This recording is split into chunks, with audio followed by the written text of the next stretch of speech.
Okay, in this video we are going to show you the basics of animation. So the first thing we're going to do is open up a new document. You'll notice I opened up one that is 6 inches wide by 4 inches tall. Just with the animation for this project especially, I found that size works pretty good for saving to make sure that your file doesn't get too big.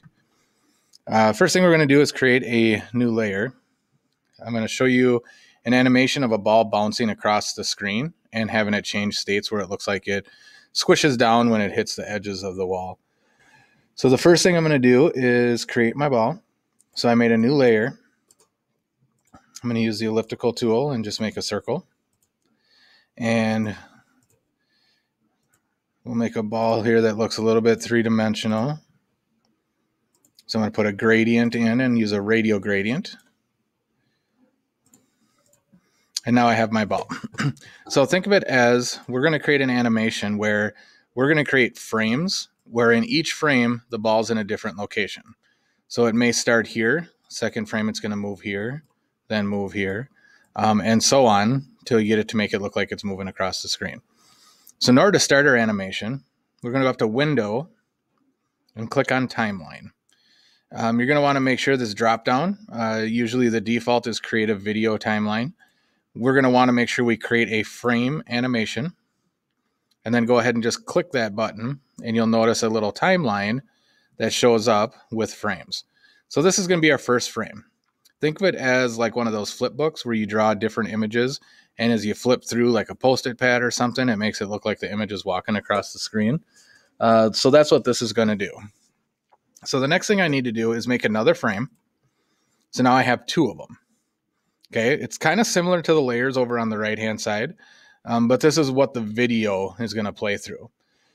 So when I go from frame 1 to frame 2, I'm going to need to move that ball over slightly. So when I click back to 1, the ball's in the original spot. Click on 2, and now the ball's moving. I'm going to go ahead and click another option, or another frame. And every time I add a new frame, it will duplicate the frame that's right before it. So I know if I just move this ball over just a little bit, it's going to go from there to there when I click play. So I'm just going to do this a few times. The further you move the ball away, the more choppy it is. So if I was to move the ball all the way over to here, it's going to look like it's kind of smooth, and then it makes a big jump. So you're going to want to be careful not to have it move too big of an area. And I'll do a few more of these just so you can kind of see how it looks when it plays out. So I'm just clicking a new frame, moving the ball over slightly. I don't need to make new layers as long as the ball doesn't change shape or color or anything like that. And let's just do one more here. So now when I go back to the original, first one, my ball's in that location. As I click through this, it's going to look like the ball is moving. I can click play, and it will play through. You'll see where the frame is selected on them. It'll play through all those slides, and now I've just created an animation where the ball is moving. If you want to slow it down, if it's going too fast, you'll notice underneath each one, you can change the delay of the frames. So I could go through, if I want it all the same, I could just click on this one and hold Shift to select all these frames at once and change it to 0.1 second. So now when I hit play, notice how that ball is moving slower because it's going 0.1 second before it switches over to the new frame. Next, I'm going to delete all those. There is an option to do something which is called Tween. So if I make another frame, I'm just going to move my ball over to the spot where I want it to end. So frame 1 is where my ball is starting. Frame 2 is where my ball is going to end. So now there is a button that is called Tween up top. If I click on Tween, a window will pop up. It'll say, how many frames do you want to add? So what it's going to do is it's going to automatically add frames, and it's going to move that ball from point A to point B. So I'm going to go ahead and click OK. And I added 15 of them in there. So now I have 17 total because I had my end frame, my beginning frame, and 15 in between. Now you'll notice when I play it, what's nice about this is that it moves them all in the straight direction, and it moves them all the same distance apart depending on how many slides that you picked. And it's going to give a nice smooth animation throughout. So now we're going to do something where it looks like the ball is squishing down on the bottom before it bounces back up. We want to create that effect to make it look somewhat real. In order to do that, I need to duplicate this layer. Because if I just went into, say I was on layer 17, I just added a new layer here. If I went to edit, free transform, and I squished the ball down in frame 18, what it'll actually do, since layer 1 was the layer that was visible in all the other layers, you'll notice my ball is squished in every single layer that it was shown before. I'm going to undo that. Now, instead of squishing layer 1, I'm going to rename that just ball.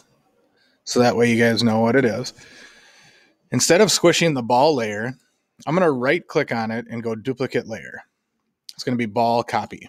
I'm going to click OK. Now, instead of the ball copy or the ball layer that's visible in all of them, I'm going to squish down the ball copy. So I'm going to go to edit, free transform, and squish it down. You'll see my original ball behind it in the large state. I'm going to hide that one. So now I have the squished ball. So now when I go here, I have the full size ball. Now I have the ball that's squished down a little further. I'm going to make a new layer. I'm going to duplicate that layer again. And then in my frame 19, I'm going to take ball copy 2. I'm going to go to edit, free transform. I'm going to squish that one down even further.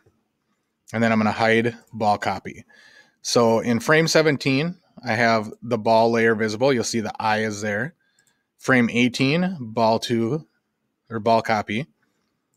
And frame 19, copy 2. Now when I make a new one, I'm going to make ball copy because it's going to start springing back out. So I don't need to redo that one since I already have it there. I'm not going to manipulate it at all though. Make a new layer and just go to regular ball. Then I'm going to make another new layer and I'm going to move it to the end. Move this over just a little bit so I can see, so it reaches the ceiling here.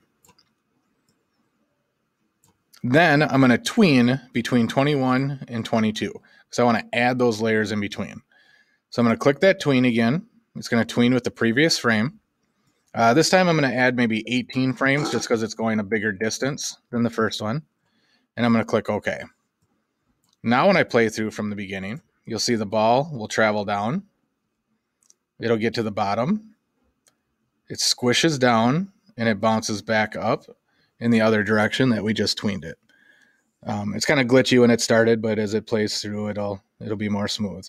Squishes down and bounces back up to the top. Okay, now, nice thing about this, I'm just going to keep moving this so we can see everything we got going on.